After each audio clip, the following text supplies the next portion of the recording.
ಮಕ್ಕಳಾಗಿಲ್ಲ ಅಂತ ಯೋಚನೆ ಮಾಡ್ತಿರೋ ದಂಪತಿಗಳಿಗೆ ಇಲ್ಲಿದೆ ನಿಮಗೊಂದು ಸುವರ್ಣಾವಕಾಶ. ಗರ್ಭಗುಡಿ ಐವಿಎಫ್ ಸೆಂಟರ್ ನಿಮಗಾಗಿ ತಂದಿದೆ ಪರಿಪೂರ್ಣ ಆಫರ್. ಐವಿಎಫ್ ಚಿಕಿತ್ಸೆ ಮೇಲೆ ಬರೋಬ್ಬರಿ 1 ಲಕ್ಷ ರೂಗಳ ಭಾರಿ ರಿಯಾಯಿತಿ. ಆಫರ್ ಪಡೆಯಲು 907-12-34-005ಗೆ ಕಾಲ್ ಮಾಡಿ ಅಪಾಯಿಂಟ್ಮೆಂಟ್ ನ ಬುಕ್ ಮಾಡಿ. ಈ ಆಫರ್ ಡಿಸೆಂಬರ್ 31, 2024 ಮಾತ್ರ.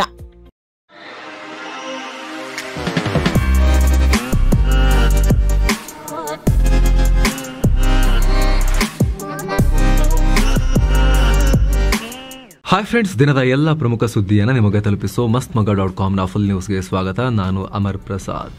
ದೇಶದಲ್ಲಿ ಆಡಳಿತ ಮತ್ತು ವಿಪಕ್ಷಗಳ ನಡುವಿನ ರಾಜಕೀಯ ಕುಸ್ತಿ ನೆಕ್ಸ್ಟ್ ಲೆವೆಲ್ಗೆ ಹೋಗ್ತಾ ಇದೆ. ಸಂವಿಧಾನ ಶಿಲ್ಪಿ ಡಾಕ್ಟರ್ ಬಿ ಆರ್ ಅಂಬೇಡ್ಕರ್ ಬಗ್ಗೆ ಗೃಹ ಮಂತ್ರಿ ಅಮಿತ್ ಶಾ ಅವಹೇಳನಕಾರಿಯಾಗಿ ಮಾತನಾಡಿದ್ದಾರೆ ಅಂತ ಆರೋಪಿಸಿ ಕಾಂಗ್ರೆಸ್ ಸಂಸತ್ ಆವರಣದಲ್ಲಿ ಪ್ರತಿಭಟನೆ ಮಾಡ್ತಾ ಇತ್ತು. ಇದಕ್ಕೆ ಸಂಬಂಧಪಟ್ಟಂತೆ ನಿನ್ನೆಯ ಫುಲ್ ನ್ಯೂಸ್ನಲ್ಲಿ ಮಾಹಿತಿಯನ್ನು ಕೊಟ್ಟಿದ್ವಿ. ಅದರ ಮುಂದುವರೆದ ಭಾಗವಾಗಿ ಈಗ ಕಾಂಗ್ರೆಸ್ ಪ್ರತಿಭಟನೆಯನ್ನು ಮುಂದುವರಿಸ್ತೀವಿ ಅಂತ ಹೊರಟಿತ್ತು. ಆ ಸಂದರ್ಭದಲ್ಲಿ ದೊಡ್ಡ ಗಲಾಟೆಯಾಗಿದೆ. ಪ್ರತಿಭಟನೆ ವೇಳೆ ವಿಪಕ್ಷ ನಾಯಕ ರಾಹುಲ್ ಬಿಜೆಪಿ ಹಿರಿಯ ಸಂಸದ 69 ವರ್ಷ ವಯಸ್ಸಿನ ಪ್ರತಾಪ್ ಸಾರಂಗಿಯನ್ನ ತಳ್ಳಿದ್ದಾರೆ ಅನ್ನೋದು ಆರೋಪ. ಈಗ ಸಾರಂಗಿ ಅವರ ತಲೆಗೆ ಗಂಭೀರ ಗಾಯವಾಗಿದೆ ಅಂತ ಅವ್ರನ್ನ ಆಸ್ಪತ್ರೆಗೂ ದಾಖಲಿಸಲಾಗಿದೆ. ರಕ್ತ ಸೋರ್ತಾ ಇತ್ತು. ಖರ್ಚು ಹಿಂಗಿಟ್ಕೊಂಡು ಇಲ್ಲಿ ಕಣ್ಭಾಗದ ಲೇಟ್ ಆಗಿತ್ತು. ಅವರಿಗೆ ಕರ್ಕೊಂಡು ಹೋಗಿ ಆಸ್ಪತ್ರೆಗೆ ಅಡ್ಮಿಟ್ ಮಾಡಲಾಗಿದೆ. ಬಿಜೆಪಿಯ ಇನ್ನೊಬ್ಬ ಸಂಸದರಿಗೂ ಗಾಯ ಆಗಿದೆ. ಅವ್ರನ್ನ ಕೂಡ ಆಸ್ಪತ್ರೆಗೆ ಅಡ್ಮಿಟ್ ಮಾಡಲಾಗಿದೆ. ರಾಹುಲ್ ಗಾಂಧಿ ಬಿಜೆಪಿ ಸಂಸದರನ್ನ ದೂಡಿದಾಗ ಒಬ್ಬ ಸಂಸದ ಆಯ ತಪ್ಪಿ ಇವ್ರ ಮೇಲೆ ಬಿದ್ದು, ಆಮೇಲೆ ಇವ್ರ ಕೆಳಗೆ ಬಿದ್ದು ಗಾಯ ಆಗಿದೆ ಅನ್ನೋದು ಬಿಜೆಪಿ ಆರೋಪ. ಈ ಘಟನೆ ಬಳಿಕ ಬಿಜೆಪಿ ರಾಹುಲ್ ಗಾಂಧಿ ವಿರುದ್ಧ ಪೊಲೀಸ್ ಕಂಪ್ಲೇಂಟ್ ಕೊಟ್ಟಿದೆ. ರಾಹುಲ್ ವಿರುದ್ಧ ಗಂಭೀರ ಸೆಕ್ಷನ್ಗಳನ್ನು ಹಾಕಲಾಗಿದೆ. ಕೊಲೆ ಯತ್ನ ಕೇಸ್ ಕೂಡ ಹಾಕಲಾಗಿದೆ. BNS ಸೆಕ್ಷನ್ 109 ಅಂದ್ರೆ ಕೊಲೆಗೆ ಯತ್ನದ ಕೇಸ್, ಹಾಗೆ ಸೆಕ್ಷನ್ 117 ಅಂದ್ರೆ ಸ್ವಯಂ ಪ್ರೇರಿತವಾಗಿ ಇನ್ನೊಬ್ಬರಿಗೆ ಗಂಭೀರ ಗಾಯ ಮಾಡೋದು ಸೇರಿ ಸೆಕ್ಷನ್ 115, 125, 131 ಹಾಗೂ 351 ಅಡಿಯಲ್ಲಿ ಕೇಸ್ ದಾಖಲಾಗಿದೆ. ಘಟನೆ ಬಗ್ಗೆ ಪ್ರತಿಕ್ರಿಯೆ ಕೊಟ್ಟಿರೋ ಸಾರಂಗಿ, ನಾನು ಮೆಟ್ಟಲುಗಳ ಮೇಲೆ ನಿಂತಿದ್ದೆ. ಆಗ ರಾಹುಲ್ ಗಾಂಧಿ ಒಬ್ಬ ಸಂಸದರನ್ನ ತಳ್ಳಿದ್ರು. ಆ ಸಂಸದ ನನ್ನ ಮೇಲೆ ಬಿದ್ದಿದ್ರಿಂದ ನಾನು ಉರುಳಿ ಬಿದ್ದೆ ಅಂತ ಹೇಳಿದ್ದಾರೆ. ಈ ವೇಳೆ ಮತ್ತೋರ್ವ ಬಿಜೆಪಿ ಸಂಸದ ಮುಖೇಶ್ ರಜಪೂತ್ಗೆ ಗಾಯವಾಗಿದೆ. ಇನ್ನು ಸಾರಂಗಿ ತಲೆಗೆ ಗಂಭೀರ ಗಾಯವಾಗಿ ರಕ್ತ ಬರ್ತಿದ್ದಂತೆ ಬಿಜೆಪಿ ಸಂಸದ ಡಾಕ್ಟರ್ CN ಮಂಜುನಾಥ್ ಅಲ್ಲೇ ಇದ್ರು. ಪ್ರಥಮ ಚಿಕಿತ್ಸೆ ಕೂಡ ಕೊಟ್ಟಿದ್ದಾರೆ. ಬಳಿಕ ಸಾರಂಗಿ ಹಾಗೂ ರಜಪೂತ್ ಇಬ್ಬರನ್ನ ದಿಲ್ಲಿಯ ರಾಮ್ ಮನೋಹರ್ ಲೋಹಿಯಾ ಆಸ್ಪತ್ರೆಗೆ ದಾಖಲಿಸಿ ಐಸಿಯುನಲ್ಲಿ ಚಿಕಿತ್ಸೆ ಕೊಡಲಾಗ್ತಾ ಇದೆ. ಇತ್ತ ಬಿಜೆಪಿ ಸಂಸದರಿಗೆ ಗಾಯವಾದ ಬೆನ್ನಲ್ಲೇ PM ಮೋದಿ ಕಳವಳ ವ್ಯಕ್ತಪಡಿಸಿದ್ದಾರೆ. ಸಾರಂಗಿ ಅವರಿಗೆ ಕಾಲ್ ಮಾಡಿ ಅವರ ಆರೋಗ್ಯದ ಬಗ್ಗೆ ವಿಚಾರಿಸಿದ್ದಾರೆ. ಮಂತ್ರಿಗಳ ತಂಡವು ಆಸ್ಪತ್ರೆಗೆ ವಿಸಿಟ್ ನೀಡ್ತಾ ಇದೆ. ಜೊತೆಗೆ ಈ ಗಲಾಟೆ ಟೈಮ್ನಲ್ಲಿ ನನ್ನ ಘನತೆಗೆ ಕುಂದುಂಟು ಮಾಡಿದ್ರು ಅಂತ ನಾರ್ತ್ ಈಸ್ಟ್ ಒಬ್ಬ ಮಹಿಳಾ ಬಿಜೆಪಿ ಸಂಸದೆ ಕೂಡ ಆರೋಪ ಮಾಡಿದ್ದಾರೆ. ರಾಹುಲ್ ಗಾಂಧಿ ಅಗ್ರೆಸಿವ್ ಆಗಿ ನನ್ನ ಹತ್ರ ಬಂದ್ರು, ನನಗೆ ಬಹಳ ಅನ್ಕಂಫರ್ಟಬಲ್ ಫೀಲ್ ಆಯಿತು, ಬಹಳ ನೋವಿನ ವಿಚಾರ ಇದು, ಪ್ರತಿಪಕ್ಷ ನಾಯಕರು ಈ ರೀತಿ ವರ್ತಿಸಬಾರದಾಗಿತ್ತು, ನನಗೆ ಸಂಬಂಧಪಟ್ಟಂತೆ ರಾಜ್ಯಸಭಾ ಚೇರ್ಮನ್ ಅವರಿಗೆ ಜಗದೀಪ್ ಧನ್ಕರ್ ಅವರಿಗೆ ಕಂಪ್ಲೇಂಟ್ ಕೂಡ ಕೊಟ್ಟಿದ್ದೀನಿ ಅಂತ ಬಿಜೆಪಿಯ ಈ MP ಹೇಳಿದ್ರು. ಇದನ್ನ ಕೂಡ ಬಿಜೆಪಿ ಹೈಲೈಟ್ ಮಾಡಿ ಹೇಳ್ತಾ ಇದೆ. ಒಬ್ಬ ಮಹಿಳಾ MP, ಒಬ್ಬ ಬುಡಕಟ್ಟು ಸಮುದಾಯದ ನಾರ್ತ್ ಈಸ್ಟ್ ನಿಂದ ಬಂದಿರುವಂತಹ ಒಬ್ಬ ಮಹಿಳಾ MP, ಅವ್ರ ಮೇಲೂ ಕೂಡ ರಾಹುಲ್ ಗಾಂಧಿ ದಾಳಿ ಮಾಡಿದ್ದಾರೆ ಅಂತ ಬಿಜೆಪಿ ಆರೋಪಗಳನ್ನ ಮಾಡಿದೆ. ಜೊತೆಗೆ ಎಲ್ಲ ಅಂಶಗಳನ್ನ ಮುಂದಿಟ್ಟುಕೊಂಡು ಲೋಕಸಭೆ ವಿಪಕ್ಷ ನಾಯಕ ಸ್ಥಾನದಲ್ಲಿ ಕೂರೋಕೆ ಅವರು ಅರ್ಹರಲ್ಲ, ಅವರು ರಾಜೀನಾಮೆ ಕೊಡಬೇಕು ಅಂತ ಬಿಜೆಪಿ ಆಗ್ರಹ ಮಾಡಿದೆ. ಪ್ರತಿಭಟನೆ ಮಾಡ್ತೀವಿ ಅಂತ ಹೇಳಿದೆ. ನಿಮ್ಮ ಗಮನಕ್ಕಿರಲಿ, ಅಮಿತ್ ಶಾ ಅವರ ರಾಜೀನಾಮೆಗೆ ಆಗ್ರಹಿಸಿ ನಾವು ಪ್ರತಿಭಟನೆ ಮಾಡ್ತೀವಿ, ಅಮಿತ್ ಶಾ ರಾಜೀನಾಮೆ ಕೊಡಬೇಕು ಅಂತ ಕಾಂಗ್ರೆಸ್ ಪ್ರತಿಭಟನೆಯನ್ನ ಶುರು ಮಾಡಿದ ಬೆನ್ನಲ್ಲೇ ಈ ಎಲ್ಲ ದೊಡ್ಡ ಕೋಲಾಹಲ ಉಂಟಾಗಿದೆ. ಸೀನೆ ರಿವರ್ಸ್ ಆಗಿದೆ ಒಂದೇ ದಿನದಲ್ಲಿ.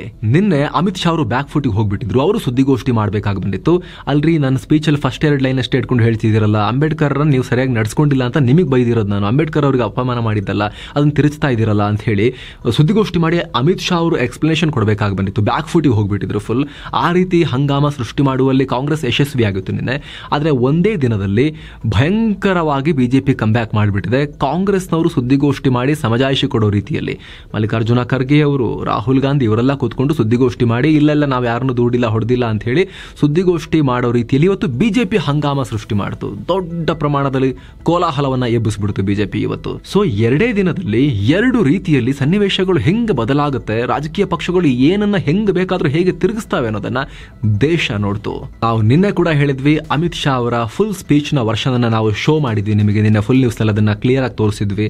ಅದರಲ್ಲಿ ಕಾಂಗ್ರೆಸ್ ಅನ್ನ ಟೀಕಿಸುವಾಗ, ಕಾಂಗ್ರೆಸ್ ಅನ್ನ ಬೈಯುವಾಗ ಅವರು ಅಮಿತ್ ಶಾ ಅವರು ಆ ರೀತಿ ಟೇಕ್ ಆಫ್ ಮಾಡಿ ಅಂಬೇಡ್ಕರ್ ಅಂತ ಹೇಳಿ ಯಾವ ರೀತಿ ನೀವು ಪಾಲಿಟಿಕ್ಸ್ ಮಾಡ್ತಾ ಇದ್ದೀರಿ ಅನ್ನೋದನ್ನ ಎಕ್ಸ್ಪ್ಲೇನ್ ಮಾಡಿದ್ರು. ಅದರಲ್ಲಿ ಸ್ಟಾರ್ಟಿಂಗ್ 2 ಲೈನ್ ಹಿಡ್ಕೊಂಡು ಕಾಂಗ್ರೆಸ್ನವರು ದೊಡ್ಡ ಹಂಗಾಮ ಸೃಷ್ಟಿ ಮಾಡಿದ್ರು. ನಾವು ಇವತ್ತು ಕೂಡ ಹೇಳ್ತಾ ಇದ್ದೀವಿ, ರಾಹುಲ್ ಗಾಂಧಿ ತಳ್ಳಿ ದೂಡಿರುವ ವಿಡಿಯೋ ಬರೋ ತನಕ ಇದು ಆರೋಪ ಅಷ್ಟೇ ಆಗಿರುತ್ತೆ. ರಾಹುಲ್ ಗಾಂಧಿ ಬಿಜೆಪಿ ಸಂಸದರನ್ನ ತಳ್ಳಿ ಹೀಗೆ ದೂಡಿ ಅವರ ಕೈಯಿಂದಲೇ ಗಾಯ ಆಗಿದೆ ಅನ್ನೋದಕ್ಕೆ ಸಂಬಂಧಪಟ್ಟಂತೆ ಸಂಸತ್ನ ಸಿಸಿಟಿವಿ ಫುಟೇಜ್ ಸಿಗೋ ತನಕ ರಾಹುಲ್ ಗಾಂಧಿ ಮಾಡಿದ್ದಾರೆ ಅಂತ ಹೇಳಕ್ ಬರೋದಿಲ್ಲ. ಅದು ಆರೋಪ ಅಷ್ಟೇ ಆಗಿರುತ್ತೆ. ಸಂಸತ್ನಲ್ಲಂತೂ ಎಲ್ಲಾ ಕಡೆ ಸಿಸಿಟಿವಿ ಇದೆ. ಭಾರತದಲ್ಲೇ ಅತ್ಯಂತ ಸೆಕ್ಯೂರ್ ಜಾಗಗಳಲ್ಲೊಂದು. ಅಷ್ಟು ಕಾರ್ನರ್ ಕವರ್ ಆಗೋ ರೀತಿ ಸಿಸಿಟಿವಿ ಕ್ಯಾಮರಾದ ಸರ್ವೆಲೆನ್ಸ್ ಅಲ್ಲಿದೆ. ಹಾಗಾಗಿ ಪ್ರತಿಯೊಂದು ಚಲನವಲನ ರೆಕಾರ್ಡ್ ಆಗೇ ಇರುತ್ತೆ.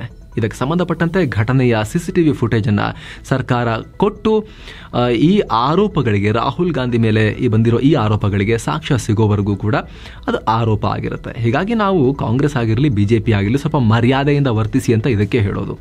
ನಿನ್ನೆ ಅಂಬೇಡ್ಕರ್ ಅವರ ಆ ಸ್ಪೀಚ್ನ ವಿಚಾರದಲ್ಲಿ ಅಷ್ಟು ದೊಡ್ಡ ಡ್ರಮ್ಯಾಟಿಕ್ ಸೀನನ್ನು ಕ್ರಿಯೇಟ್ ಮಾಡೋ ಅಗತ್ಯ ಕಾಂಗ್ರೆಸ್ ಪಾರ್ಟಿಗೂ ಇರಲಿಲ್ಲ. ಅಲ್ಲಿ ಕ್ಲಿಯರ್ ಆಗಿದೆ ಆ ಸ್ಪೀಚ್, ಪೂರ್ತಿಯಾಗಿ ಯಾರು ಕೇಳಿದ್ರು ಕೂಡ ಗೊತ್ತಾಗುತ್ತೆ. ನಿನ್ನೆ ಫುಲ್ ನ್ಯೂಸ್ನಲ್ಲಿ ಕೂಡ ತೋರಿಸಿದ್ದೀವಿ.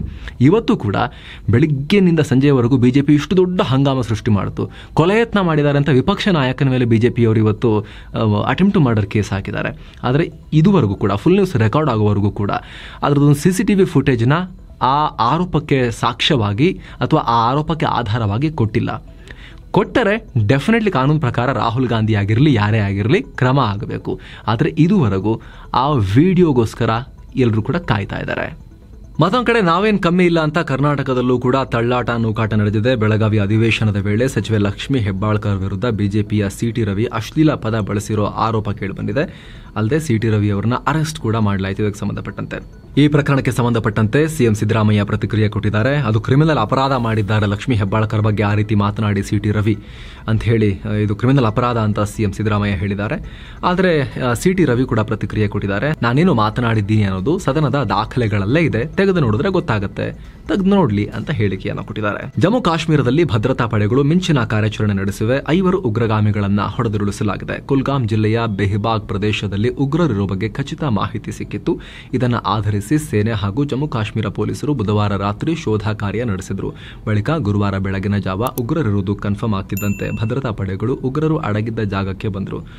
ಬಳಿಕ ಗುಂಡಿನ ಚಕಮಕಿ ನಡೆದಿದೆ. ಈ ವೇಳೆ ಎನ್ಕೌಂಟರ್ನಲ್ಲಿ 5 ಉಗ್ರಗಾಮಿಗಳನ್ನು ಹೊಡೆದುರುಳಿಸಲಾಗಿದೆ. 2 ಸೇನಾ ಸಿಬ್ಬಂದಿಗೆ ಗಾಯಗಳಾಗಿವೆ. ಇವರು ಲಷ್ಕರ್ ಸಂಘಟನೆಗೆ ಸೇರಿದ್ದು ಹಲವು ಉಗ್ರ ಚಟುವಟಿಕೆಗಳಲ್ಲಿ ಭಾಗಿಯಾಗಿದ್ದರು. ಕಾಶ್ಮೀರದ ಗಗನ್ಗೀರ್ನಲ್ಲಿ ನಿರ್ಮಾಣ ಹಂತದ ಸುರಂಗ ನಿರ್ಮಾಣದ ಮೇಲಿನ ದಾಳಿಯಲ್ಲಿ ಇವರೆಲ್ಲ ಪ್ರಮುಖ ಪಾತ್ರ ನಿಭಾಯಿಸಿದ್ರು. 7 ನಾಗರಿಕರು ಪ್ರಾಣ ಕಳ್ಕೊಂಡಿದ್ರು. ಅದೇ ಉಗ್ರ ಹುಳುಗಳನ್ನು ಭಾರತೀಯ ಸೇನೆ ನಿರ್ನಾಮ ಮಾಡಿದೆ. ಏನೋ ಕರ್ನಾಟಕದ ವಕ್ಫ್ ಆಸ್ತಿ ವಿಚಾರದಲ್ಲಿ ಗೊಂದಲಗಳ ಪರಿಶೀಲನೆಗೆ ಸಮಿತಿ ರಚಿಸುತ್ತೀವಿ ಅಂತ ಸಿಎಂ ಸಿದ್ದರಾಮಯ್ಯ ಅನೌನ್ಸ್ ಮಾಡಿದ್ದಾರೆ. ಹೈಕೋರ್ಟ್ ನಿವೃತ್ತ ನ್ಯಾಯಮೂರ್ತಿಯೊಬ್ಬರ ನೇತೃತ್ವದಲ್ಲಿ ಈ ಸಮಿತಿ ರಚಿಸಲಾಗುತ್ತೆ ಅಂತ ಸಿಎಂ ಹೇಳಿದ್ದಾರೆ.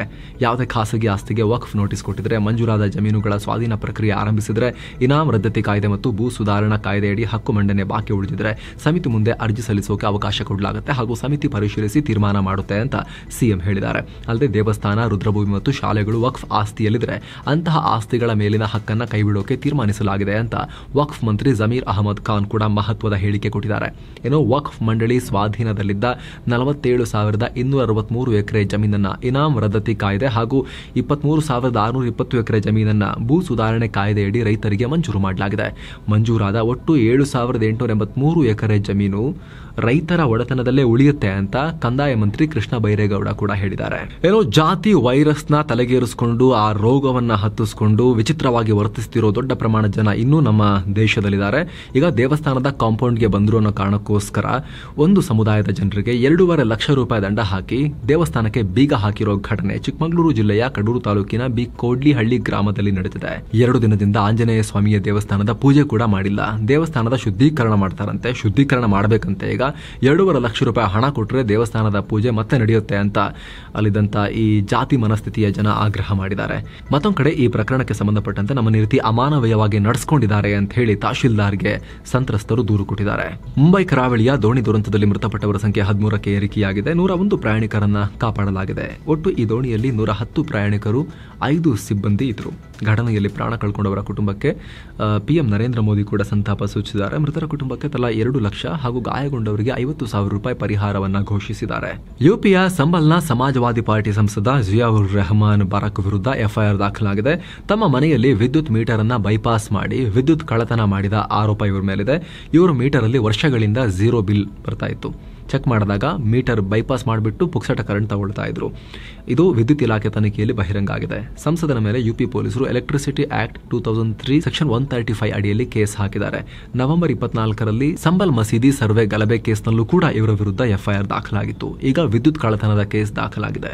ರಾಜ್ಯಸಭೆಯ ಸಭಾಧ್ಯಕ್ಷ ಜಗದೀಪ್ ಧನ್ಕರ್ ಅವರು ಪಕ್ಷಪಾತ ಮಾಡುತ್ತಿದ್ದಾರೆ ಅಂತ INDIA ಬ್ಲಾಕ್ ಸಂಸದರು ಅವಿಶ್ವಾಸ ನಿರ್ಣಯ ಮಂಡಿಸಿದ್ರಲ್ಲ ಕಾಂಗ್ರೆಸ್ ನೇತೃತ್ವದಲ್ಲಿ, ಆ ನಿರ್ಣಯವನ್ನ ರಾಜ್ಯಸಭಾ ಉಪಸಭಾಪತಿ ಹರಿವಂಶ್ ನಾರಾಯಣ್ ಸಿಂಗ್ ವಜಾ ಮಾಡಿದ್ದಾರೆ. ಈ ಪ್ರಸ್ತಾವನೆಯನ್ನ ಪಾಸ್ ಮಾಡೋಕೆ ಮುಂಚಿತವಾಗಿ 14 ದಿನಗಳ ನೋಟಿಸ್ ಕೊಟ್ಟಿಲ್ಲ ಮತ್ತು ಜಗದೀಪ್ ಧನ್ಕರ್ ಅವರ ಹೆಸರನ್ನ ಕೂಡ ಸರಿಯಾಗಿ ಬರೆದಿಲ್ಲ ಅಂತ ಕಾರಣವನ್ನ ಕೊಟ್ಟು ರಾಜ್ಯಸಭಾ ಉಪಸಭಾಧ್ಯಕ್ಷರು ಈ ನಿರ್ಧಾರ ತಗೊಂಡಿದ್ದಾರೆ.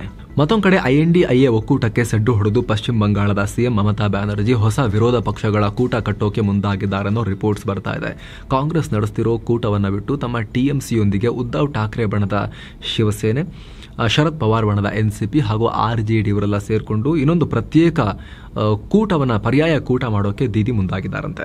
ಅದರಲ್ಲೂ ಕಾಂಗ್ರೆಸ್ ನಾಯಕ ರಾಹುಲ್ ಗಾಂಧಿ ಪದೇ ಪದೇ ಸಾವರ್ಕರ್ ವಿರುದ್ಧ ಹೇಳಿಕೆಗಳನ್ನು ಕೊಟ್ಟಿದ್ದು, ಮಹಾರಾಷ್ಟ್ರ ಚುನಾವಣೆಯಲ್ಲಿ ಈ ವಿಚಾರ ಶರದ್ ಪವಾರ್ NCPಗೆ, ಉದ್ಧವ್ ಬಣದ ಶಿವಸೇನೆಗೆ ಮುಜುಗರ ಉಂಟು ಮಾಡಿದೆ. ಯಾಕಂದ್ರೆ ಸಾವರ್ಕರ್ ಬಗ್ಗೆ ಮಹಾರಾಷ್ಟ್ರದಲ್ಲಿ ಬಹಳ ದೊಡ್ಡ ಪ್ರಮಾಣದ ಬೆಂಬಲಿಗರಿದ್ದಾರೆ. ಸಾವರ್ಕರ್ ಕೂಡ ಮಹಾರಾಷ್ಟ್ರದವರೇ. ಹಾಗಾಗಿ ಅಲ್ಲಿನ ಮಹಾರಾಷ್ಟ್ರದ ಪಾರ್ಟಿಗಳಿಗೆ ಇದೊಂಥರ ಗಂಟ್ಲಲ್ಲಿ ಬಿಸಿ ತುಪ್ಪ ತರ ಆಗಿತ್ತು ಕಾಂಗ್ರೆಸ್ನ ಈ ಸಾವರ್ಕರ್ ವಿರೋಧಿ ಹೇಳಿಕೆಗಳು. ಹೀಗಾಗಿ INDIA ಒಕ್ಕೂಟದಲ್ಲೇ ಒಂದೊಂದು ಕಾರಣಕ್ಕೆ ಒಬ್ಬೊಬ್ಬರಿಗೆ ಅಸಮಾಧಾನ ಹೆಚ್ಚಾಗ್ತಿದೆ. ಇದೇ ಕಾರಣಕ್ಕೆ ಒಕ್ಕೂಟದ ನಾಯಕಿಯಾಗಿ ಮಮತಾರನ್ನ ಘೋಷಿಸಿ ಅಂತ ಕೂಡ ಕೆಲ ದಿನಗಳ ಹಿಂದೆ ಒತ್ತಾಯ ಕೂಟದ ಇತರ ಪಕ್ಷಗಳಿಂದ ಕೇಳಿ ಬಂದಿತ್ತು. ಈಗ ಅವರನ್ನೆಲ್ಲ ಒಟ್ಟುಗೂಡಿಸಿಕೊಂಡು ಬೇರೆ ಕೂಟ ಕಟ್ಟೋಕೆ ಮಮತಾ ರೆಡಿಯಾಗಿದ್ದಾರೆ ಅನ್ನೋ ಮಾಹಿತಿ ಬರ್ತಾ ಇದೆ. ಈಗ ಇತರ ಪ್ರಮುಖ ಸುದ್ದಿಯ ಕ್ವಿಕ್ ರೌಂಡ್ ಅಪ್ ನಾವೀಗ ನೋಡ್ತಾ ಹೋಗೋಣ. ಪ್ರೊಫೆಸರ್ KV ನಾರಾಯಣ್ 2024ರ ಕೇಂದ್ರ ಸಾಹಿತ್ಯ ಅಕಾಡೆಮಿ ಪ್ರಶಸ್ತಿಗೆ ಆಯ್ಕೆಯಾಗಿದ್ದಾರೆ. ಇವರು ಕನ್ನಡದ ಖ್ಯಾತ ವಿದ್ವಾಂಸ, ವಿಮರ್ಶಕ ಹಾಗೂ ಭಾಷಾ ವಿಜ್ಞಾನಿ. ಇವರ ನುಡಿಗಳ ಅಳಿವು ಅನ್ನೋ ಸಾಹಿತ್ಯ ವಿಮರ್ಶಾ ಕೃತಿಗೆ ಈ ಗೌರವ ಸಿಕ್ಕಿದೆ. ಇನ್ನು ಬಾಂಗ್ಲಾದೇಶಿಯರಿಗೆ ಭಾರತದ ನಕಲಿ ಪಾಸ್ಪೋರ್ಟ್ ಮಾಡಿಕೊಟ್ಟ ಆರೋಪದ ಮೇಲೆ 5 ಕಲ್ಕತ್ತಾ ಪೊಲೀಸರು ಅರೆಸ್ಟ್ ಮಾಡಿದ್ದಾರೆ. ಇವರು ನಕಲಿ ಪಾಸ್ಪೋರ್ಟ್ ಒಂದಕ್ಕೆ 2 ರಿಂದ 5 ಲಕ್ಷ ರೂಪಾಯಿ ಚಾರ್ಜ್ ಮಾಡ್ತಿದ್ರು ಅಂತ ಗೊತ್ತಾಗಿದೆ. ಈ ಗ್ಯಾಂಗ್ ಇಲ್ಲಿವರೆಗೆ ಕನಿಷ್ಠ 73 ಪಾಸ್ಪೋರ್ಟ್ಗಳನ್ನ ಈ ರೀತಿ ಹಂಚಿರಬಹುದು ಅಂತ ಅಂದಾಜು ಮಾಡಲಾಗಿದೆ. ಮತ್ತೊಂದು ಕಡೆ ಕರ್ನಾಟಕದಲ್ಲಿ ಇದುವರೆಗೂ ಅಕ್ರಮವಾಗಿ ನೆಲೆಸಿದ್ದ ಪಾಕ್ನ 24 ಹಾಗೂ ಬಾಂಗ್ಲಾ ಮೂಲದ 159 ಪ್ರಜೆಗಳನ್ನ ಬಂಧಿಸಲಾಗಿದೆ. 115 ಬಾಂಗ್ಲಾ ಪ್ರಜೆಗಳು ನಕಲಿ ದಾಖಲೆ ಮೂಲಕ ವಾಸವಾಗಿದ್ರು. ಇದರ ಬೆನ್ನಲ್ಲೇ ಅಕ್ರಮ ವಲಸಿಗರ ಪತ್ತೆಗೆ ಪ್ರತಿ ಜಿಲ್ಲೆಯಲ್ಲಿ ಟಾಸ್ಕ್ ಫೋರ್ಸ್ ರಚನೆ ಮಾಡ್ತಿದ್ದೀವಿ ಅಂತ ಗೃಹ ಮಂತ್ರಿ ಡಾಕ್ಟರ್ G. ಪರಮೇಶ್ವರ್ ಹೇಳಿದ್ದಾರೆ. ಮತ್ತೊಂದು ಕಡೆ RSS ಹಾಗೂ ಹಿಂದೂ ಸಂಘಟನೆಗಳ ಸದಸ್ಯರನ್ನ ಟಾರ್ಗೆಟ್ ಮಾಡ್ತಾ ಇದ್ದ ಬಾಂಗ್ಲಾದೇಶದ ಉಗ್ರ ಸಂಘಟನೆ ಸದಸ್ಯ ಸೇರಿ 8 ಮಂದಿಯನ್ನ ಅಸ್ಸಾಂ ಪೊಲೀಸರು ಕೇರಳದಲ್ಲಿ ಬಂಧಿಸಿದ್ದಾರೆ. ಏನೋ ದೇಶದ ನಾಗರಿಕರಿಗೆ ಫ್ರೀಯಾಗಿ ಆಧಾರ್ ಕಾರ್ಡ್ನಲ್ಲಿ ತಿದ್ದುಪಡಿಗಳನ್ನ ಮಾಡಿಕೊಳ್ಳೋಕೆ ಮುಂದಿನ ವರ್ಷ ಜೂನ್ 14ರವರೆಗೆ ಅವಧಿ ವಿಸ್ತರಣೆ ಮಾಡಲಾಗಿದೆ.